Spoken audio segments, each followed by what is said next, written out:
नमस्कार दोस्तों, आज हम पढ़ेंगे भारत की खोज, जो एक पूरक पाठ्य पुस्तक है हिंदी की कक्षा 8 के लिए। और यह पुस्तक डिस्कवरी ऑफ इंडिया, जो हमारे देश के प्रथम प्रधानमंत्री पंडित जवाहरलाल नेहरू ने लिखी थी, उस पुस्तक के कुछ अंश इस पुस्तक में दिए गए हैं। यह पाठ शुरू करने से पहले मैं सभी को अपना परिचय दे दूं। मेरा नाम सुमित कुमार है, मैं हिंदी शिक्षक हूं जवाहर नवोदय विद्यालय चंपावत उत्तराखंड में। तो आइए शुरू करते हैं। इसमें सबसे पहला जो पाठ है वह है अहमदनगर का किला। पाठ नहीं कहेंगे, टॉपिक कहेंगे। तो यह मेरी 9वीं जेल यात्रा थी। सभी लोग पुस्तक भी अपने साथ रख सकते हैं पढ़ने के लिए। हमें यहाँ आए 20 महीने से भी अधिक समय हो चुका था। जब हम यहाँ पहुँचे तो अंधियारे आकाश में झिलमिलाते दूज के चांद ने हमारा स्वागत किया। शुक्ल पक्ष शुरू हो चुका था। तब से हर बार जब नया चांद उगता है तो जैसे मुझे याद दिला जाता है कि मेरे कारावास का 1 महीना और बीत गया। चांद मेरे बंदी जीवन का स्थायी सहचर रहा है। वही मुझे इस बात की याद दिलाता है कि अंधेरे के बाद उजाला होता है। ये जवाहरलाल नेहरू जी लिख रहे हैं। तो पहले मैं इसकी बैकग्राउंड बता देता हूँ कि 9वीं जेल यात्रा क्यों थी। क्योंकि ये जेल उस समय राष्ट्रीय आंदोलन चल रहा था। 1942 की बात है, जब quit India movement Mahatma Gandhi ने चलाया था, भारत छोड़ो आंदोलन। तो चूंकि बड़े पैमाने पर यह आंदोलन चला, तो आंदोलन शुरू होने के तुरंत बाद ब्रिटिश सरकार ने राष्ट्रीय स्तर के उस समय जितने नेता थे उन सभी को गिरफ्तार कर लिया और अलग अलग जगह रखा। तो इस क्रम में नेहरू जी को अहमदनगर के किले में कैद करके रखा गया और मार्च 1945 तक लगभग 3 साल ये इस जेल में रहे। और इस जेल में रहने के जो समय था, इसका उन्होंने बखूबी बड़े रचनात्मक ढंग से उस समय का उपयोग किया। तरह तरह की पुस्तकें पढ़ी, बागवानी की और पुस्तकें लिखने का काम किया। यहीं पर उन्होंने डिस्कवरी ऑफ इंडिया नाम की प्रसिद्ध पुस्तक लिखी, जो कि इतिहास और भारत की संस्कृति की एक बड़ी मानक और प्रसिद्ध पुस्तक मानी जाती है।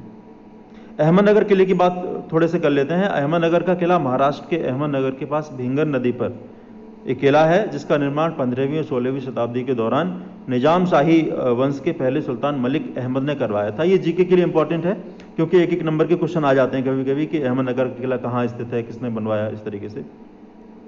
ब्रिटिश राज के दौरान जेल के रूप में इसका इस्तेमाल किया गया था। तो जब ये वहां पर पहुंचे तो अंधियारे आकाश में झिलमिलाते दूज के चांद ने स्वागत किया। दूज के चांद का क्या मतलब है? तो इसके लिए हमें समझना पड़ेगा कि जो हिंदू कैलेंडर होता है उसमें प्रत्येक महीने को 15-15 दिन के 2 पक्षों में बांटा जाता है, कृष्ण पक्ष और शुक्ल पक्ष। पूर्णिमा के बाद सबसे पहले कृष्ण पक्ष आता है, जिसमें चंद्रमा की कलाएं घटती जाती हैं, और फिर अमावस की काली जो रात आती है उसमें बिल्कुल अदृश्य हो जाता है चंद्रमा और किसी प्रकार का प्रकाश नहीं होता। अमावस्या के बाद शुक्ल पक्ष आरंभ होता है और चंद्रमा की कलाएं फिर से बढ़ने लगती हैं और धीरे धीरे आकाश में उजाला होना शुरू हो जाता है। और 15 दिन बाद दोबारा से पूर्णिमा आ जाती है, जिस दिन चंद्रमा अपने पूरे तेज और प्रकाश के साथ आकाश में सुशोभित होता है। तो दूज का चांद था जब ये जेल में पहुंचे।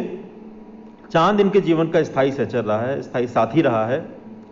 और चांद उनको इस बात की भी हमेशा याद दिलाता है कि अंधेरे के बाद उजाला होता है, यानी खराब समय के बाद अच्छा समय भी जरूर आता है। पॉजिटिव अप्रोच, पॉजिटिव सोच जो है, सकारात्मक सोच, ये इसका संचार करता है चांद इनके जीवन में। आगे देखिए, दूसरी जेलों की तरह यहाँ अहमदनगर के किले में भी मैंने बागवानी करना शुरू कर दिया। मैं रोज कई घंटे तपती धूप में फूलों के लिए क्यारियां बनाने में बिताने लगा अपना समय। मिट्टी बहुत खराब थी, पथरीली और पुराने मलबे और अवशेषों से भरी हुई थी।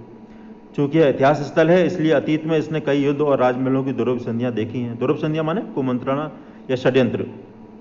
यहाँ का इतिहास बहुत पुराना नहीं है, घटनाओं की दृष्टि से इसकी कोई विशेष अहमियत भी नहीं है, पर इससे जुड़ी एक घटना आज भी याद की जाती है। यह घटना है चांद बीबी के नाम की एक सुंदर महिला के साहस की कहानी, जिसने इस किले की रक्षा के लिए अकबर की शाही सेना के विरुद्ध हाथ में तलवार उठाकर अपनी सेना का नेतृत्व किया, पर अंत में उसकी हत्या उसके अपने ही एक आदमी के हाथों हुई।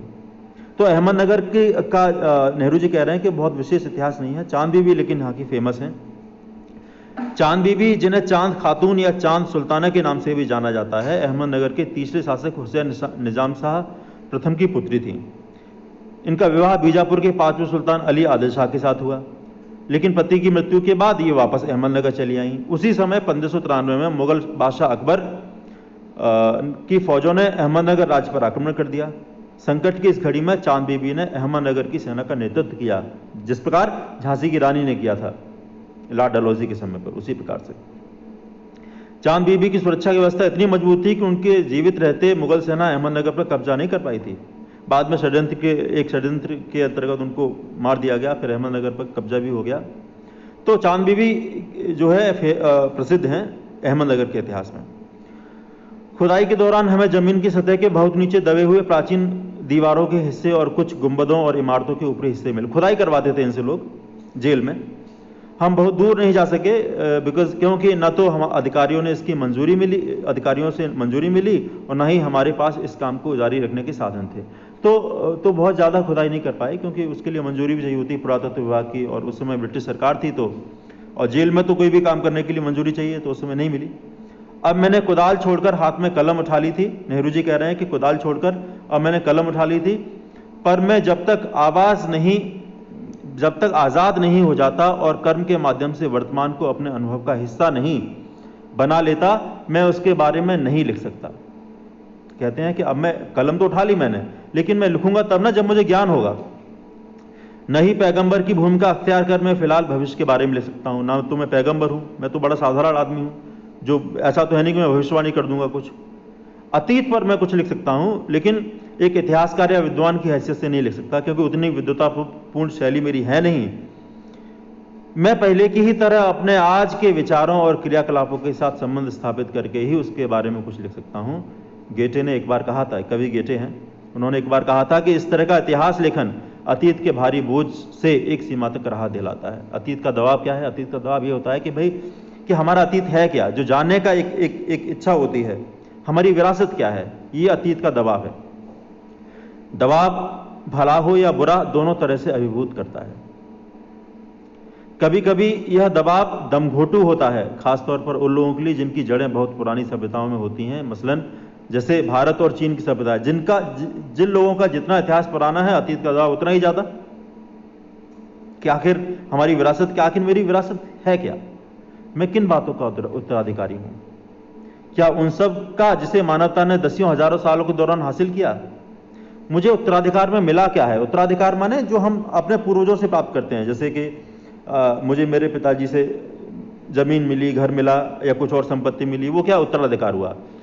अगर हम पूरे देश के रूप में देखें, समाज के रूप में देखें, तो हमें संस्कृति भी उत्तराधिकार में मिलती है, हमें सभ्यता भी उत्तराधिकार में मिलती है। तो उसी की बात नेहरू जी कह रहे हैं कि मुझे कौन कौन सी बातें उत्तराधिकार में मिली हैं, विरासत क्या है मेरी, उन सब बातों को जानने की उनके अंदर इच्छा है। उसकी विजयों के उल्लास का, उसकी पराजयों की दुखद यंत्रणा का, मानव के उन हैरतअंगेज साहसिक कार्यों का जिनकी शुरुआत युगों पहले हुई और जो अब भी जारी हैं और हमें आकर्षित करती हैं। नेहरू जी कह रहे हैं मैं इन सब का वारिस हूं, मैं वास्तव में इन सब का उत्तराधिकारी हूं, इसमें कोई डाउट नहीं है, कोई संदेह नहीं है। साथ ही उस सब का भी जिसमें पूरी मानव जाति की साझेदारी है, जो पूरी मानव जाति की जो साझा चीजें हैं, उन चीजों का भी मैं उत्तराधिकारी हूं। हम भारतवासियों की विरासत में एक खास बात है जो अनोखी नहीं है, क्योंकि कोई व्यक्ति औरों से एकदम अलग नहीं होता, हम सब एक दूसरे से मिले जुले हुए हैं, तो हम सब की विरासत भी लगभग कॉमन है, सामान्य है। अलबत्ता एक बात हम लोगों पर विशेष रूप से लागू होती है, जो हमारे रक्त, मांस और अस्थियों में समाई है। इस विशेषता से हमारा वर्तमान रूप बना है और हमारा भावी रूप भी बनेगा। जो हमारी सामान्य विशेषता है, हमारी सामान्य विरासत है, हम सब एक दूसरे से एक अदृश्य एकता के द्वारा जुड़े हुए हैं।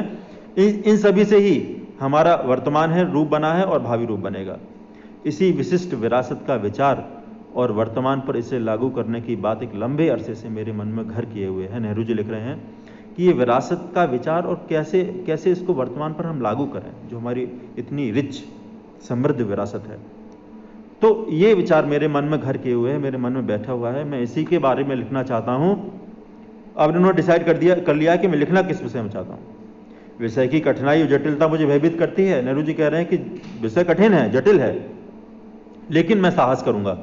मुझे लगता है कि मैं सतही तौर पर ही इसका स्पर्श कर सकता हूं। नेहरू जी कह रहे हैं मैं कितना ही प्रयास कर लूं, लेकिन ये विषय इतना विशाल है, विशद है कि मैं बहुत ज्यादा गहराई में नहीं जा पाऊंगा। कितना भी प्रयास कर लूं, सतही तौर पर ही मैं इसका स्पर्श कर सकता हूं। कठिन शब्द इसमें दे रखे हैं, आप लोग देख लीजिएगा। इसके अलावा इसकी PDF में इस वीडियो के लिंक में डिस्क्रिप्शन में डाल दूंगा, उसको भी आप देख सकते हैं।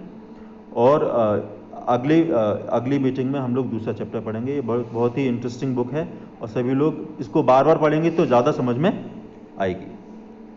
Thank you.